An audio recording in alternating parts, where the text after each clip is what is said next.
Lukot na mukha na inihinto ni Pauline ang sasakyan sa tapat ng lalaki. Ibinaba ni Janine ang salaming bintana ng kotse sa gawin niya. "Hi," nakangiting bati niya sa lalaki. Mas gwapo ang lalaki sa malapitan. Sa tansya niya ay mga 5'9" or 5'10" ang taas nito. Maayos at desente naman ang suot nito. Makinis ang balat at maputi. The guy seemed slightly taken aback but managed to smile back. "Hi, what are you doing here?" tanong niya sa lalaki. "Janine, let's go," wika ni Pauline. "Hinihintay ko yung kaibigan ko," sagot ng lalaki. "A friend or a customer?" Nakangiting tanong niya. Janine, saway sa kanya ni Pauline. Si Icy naman ay nakangiti lang sa ginagawa niya. "Customer?" Nakakunot na noon tanong ng lalaki. "Yeah, customer, client or guest, or whatever you call it." Ngumiti ang lalaki. Tila nasakyan agad dito ang ipinahihiwatig niya. "Matagal ka na ba sa business na to?" tanong ulit niya rito. "Janine, we're not even sure if he's really a..." Hindi natapos si Pauline ang gustong sabihin nito. Ito kasi nakatingin ang lalaki habang nagsasalita ito. "How much do you charge?" tanong ulit niya sa lalaki. Janine, mataas na ang boses ni Pauline. Napangiti lang si Icy. Hindi niya pinansin si Pauline. Sa lalaki pa rin siya nakatingin. "How much do you charge for a night?" "How much are you willing to pay?" tanong nito sa kanya. "Ikaw, pwede natin pag-usapan yan. When do we talk about it? Before or after the act?" Pagkatapos, baka mahal kang sumingil.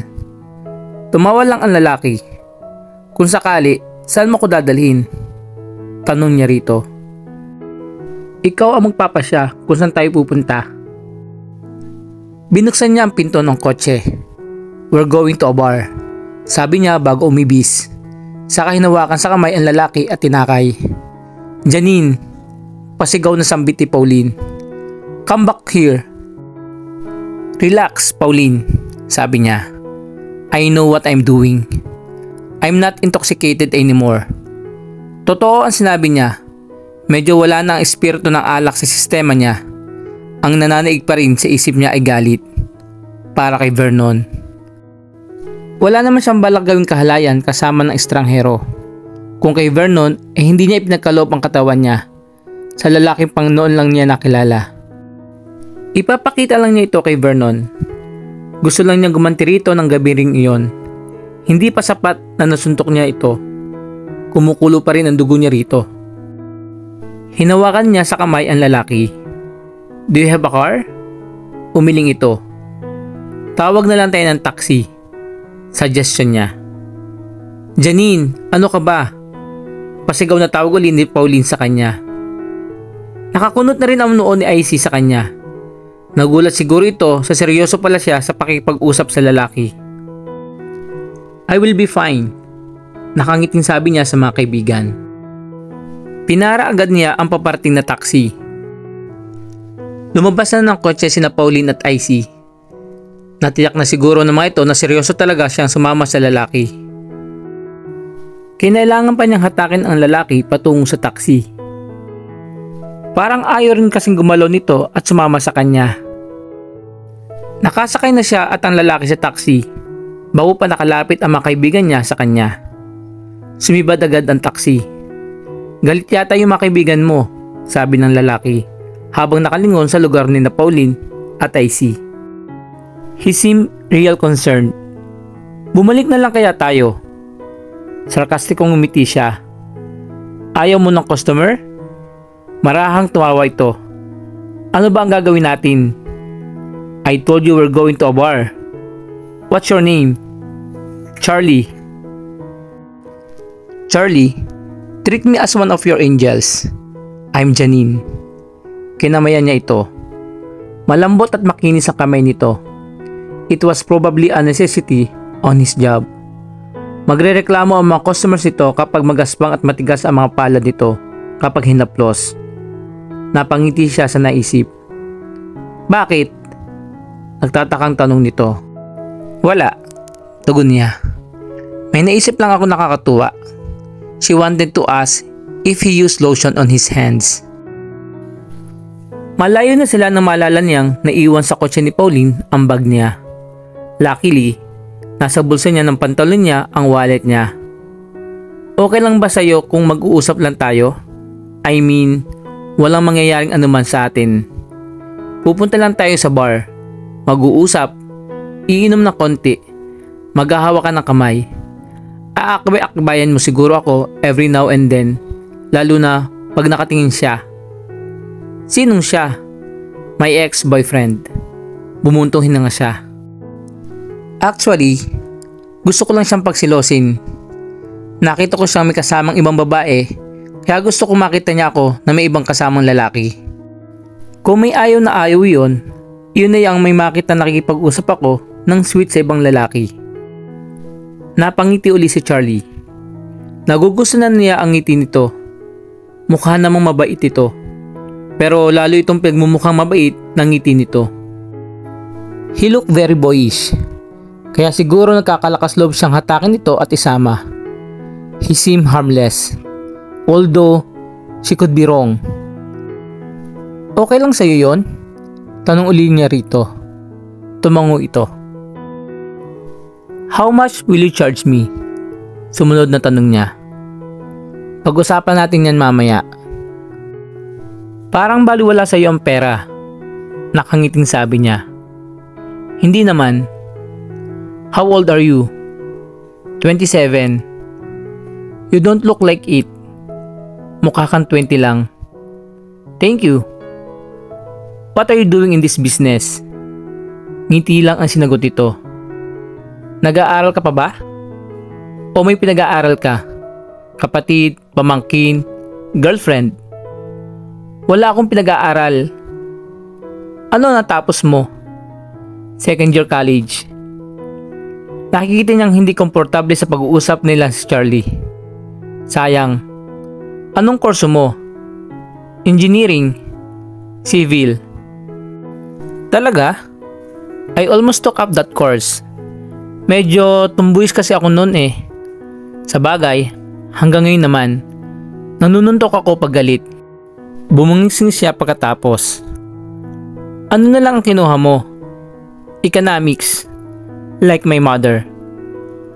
Bakit nga ganito ang trabaho mo? Wala ka bang ibang skills? Ikaw ba ang breadwinner sa family mo? Matipid pa rin ang sagot ito. Hindi naman. He was soft-spoken. May kamag-anak ka bang nasa ospital? Umiling lang uli ito. Sige na nga. Hindi na kita pipilitin mag-elaborate tungkol dyan. Do you have lots of customers? Siguro, sagot niya sa sariling tanong. You're cute. Marahang tumawa ito. Minsan meron, minsan wala. Are you good in bed? Namula ito. Are you a good kisser? Tanong uli niya. Hindi ko alam. Ano bang sinasabi ng mga customers mo when you kiss them? Wala naman silang sinasabi. Hindi nawawala ang ngiti sa mukha nito. Hindi ka siguro magaling kaya wala silang sinasabi. Tumawa siya. Bigyan mo nga ako ng sampol para ako na magsabi sa'yo kung magaling kang humalik. Sabi niya bago nanunod yung inilapit ang mukha niya rito. Ilalayo niya ang mukha niya at sasabihin niya rito nagbibiro lang siya kapag nagtangka itong halikan siya. Pero nakatingin lang ito sa kanya. Hindi ito nagtatangkang hagkan siya. Parang gusto tuloy niyang mapahiya. Didn't she look desirable to him? Weren't her lips kissable? Baka na-turn off ito sa hininga niyang amoy alak. Siya na ang naglayo ng mukha niya rito. Maya-maya pa ay natanaw na niya ang pakay niyang bar.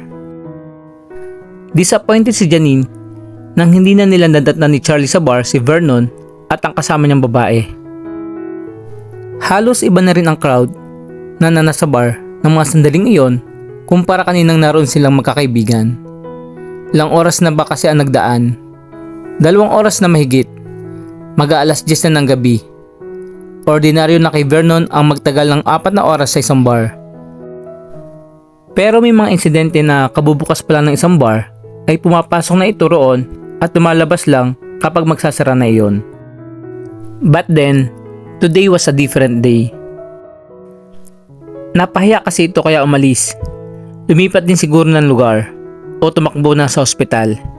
Hindi niya alam kung gaano ang naging pinsala ng ilong nito.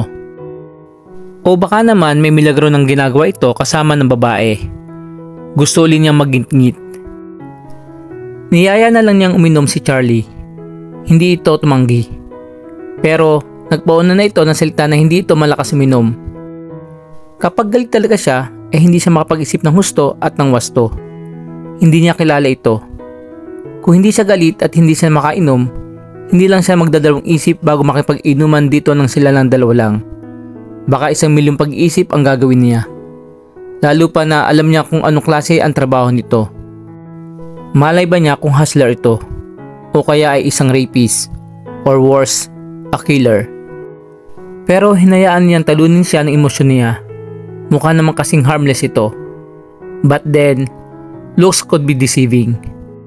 Dahil galing na sa pag-inom, mabilis siyang tinablan ulit ng espiritu ng alak. Muntik na siyang matumba nang tumayo siya upang magtungo sa restroom. Nakaalali agad sa kanya si Charlie. Tinanggal niya ang kamay nito na nakahawak at nakalalay sa kanya. Don't worry, kaya ko pa. Of course, she was lying. Muntik ulit siya matumba pagkaraan lang ng ilang hakbang. Nahalikan na siguro niya ang sahig kung hindi siya nakahawak sa kalapit na mesa. Tumakbo uli agad sa tabi niya si Charlie. Sasamahan na kita. Hanggang sa loob? Ngumiti uli ito. Hanggang labas lang. Mukhang totoo ang sinabi nitong hindi ito gaano umiinom. Pinamulahan na ito ng muka, gayong nakita niyang umiinom dili ito. Baka nakakasampung baso na siya, ay nakakalahati pa lang ito. Naghihintay ito sa kanya na lumabas siya ng restroom. Agad siyang inalayan nito. Si Vernon, hindi niya natatandang inahatid siya nito sa restroom at hinintay sa paglabas niya kahit minsan. May iwan lang ito sa mesa nila. Ito ang malakas uminom. Kung sa bagay, hindi pa naman siya nalalasing ng ganoon habang kasama si Vernon. Gusto ko na umuwi, sabi niya habang bumabalik sila sa mesa. Everything around her was starting to sway again without music. Babayaran ko muna yung bill natin, sabi ni Charlie.